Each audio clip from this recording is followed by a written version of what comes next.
सुप्रभात बच्चों, कैसे हैं आप सब लोग। आशा करती हूँ आप लोग बहुत अच्छे होंगे।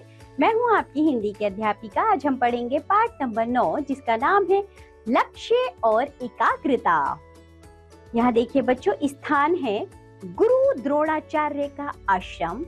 एक कोने में कुटिया के पास द्रोणाचार्य के सामने कुछ राजकुमार धनुष बाण लिए हुए, कुटिया के दूसरे छोर पर एक पेड़। ठीक है बच्चों, ये तो स्थान हो गया। आप ऐसी कल्पना कीजिए। आगे बढ़ते हैं। द्रोणाचार्य कहते हैं, राजकुमारों, आज तुम्हारी परीक्षा है। सामने एक वृक्ष पर पत्तियों की ओट में एक नकली चिड़िया टंगी हुई है। तुम सब धनुष पर बाण चढ़ाकर तैयार हो जाओ। तुम्हें उस चिड़िया की आंख पर निशाना लगाना है, समझ गए? सब राजकुमार एक साथ, समझ गए गुरुदेव।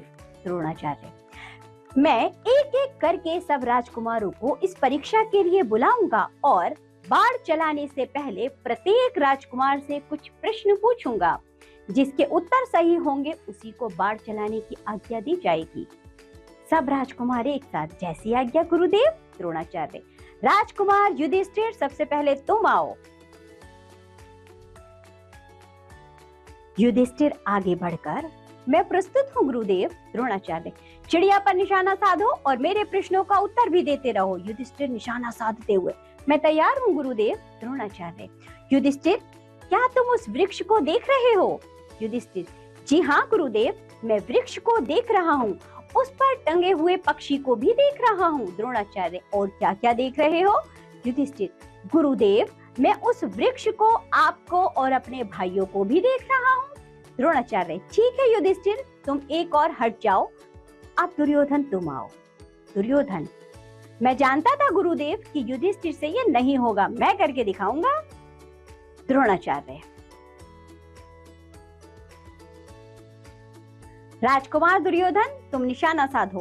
दुर्योधन निशाना साधते हुए, मैंने निशाना साध लिया गुरुदेव। द्रोणाचार्य, इस समय तुम क्या क्या देख रहे हो दुर्योधन? तब दुर्योधन बताते हैं, गुरुदेव, मेरी आंखों के सामने तो सदा हस्तिनापुर का सिंहासन रहता है। मैं तो सोते जागते उसे ही देखता हूँ। द्रोणाचार्य, इस समय क्या देख रहे हो? दुर्योधन, गुरुदेव, इस समय वृक्ष को और आपको तो देख ही रहा हूँ।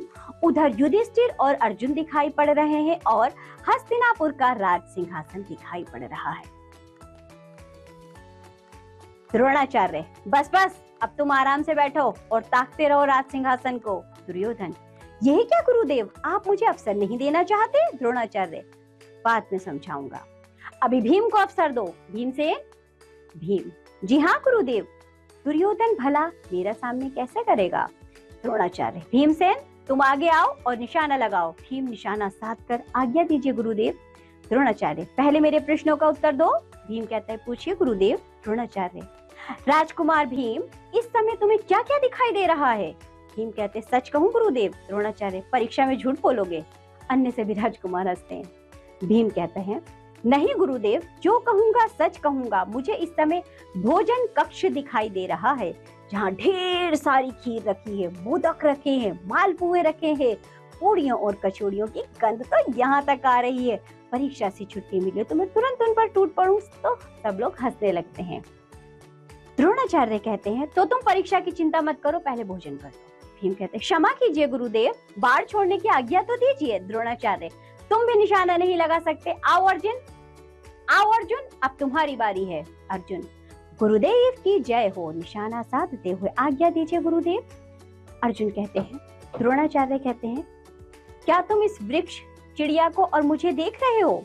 अर्जुन कहता है, क्षमा करें गुरुदेव, मुझे तो वह सब दिखाई नहीं दे रहा जो आप कह रहे हैं। द्रोणाचार्य कहते हैं, अच्छा तुम क्या देख रहे हो? तो अर्जुन कहते, मुझे चिड़िया की आंख के अतिरिक्त कुछ दिखाई नहीं दे रहा है गुरुदेव। द्रोणाचार्य, तो बताओ अर्जुन, चिड़िया की आंख कितनी बड़ी है, उसका रंग कैसा है? अर्जुन कहते हैं, गुरुदेव, यह भी मैं नहीं जानता, मैं तो केवल उसकी आंख देख रहा हूँ, वही मेरा लक्ष्य है।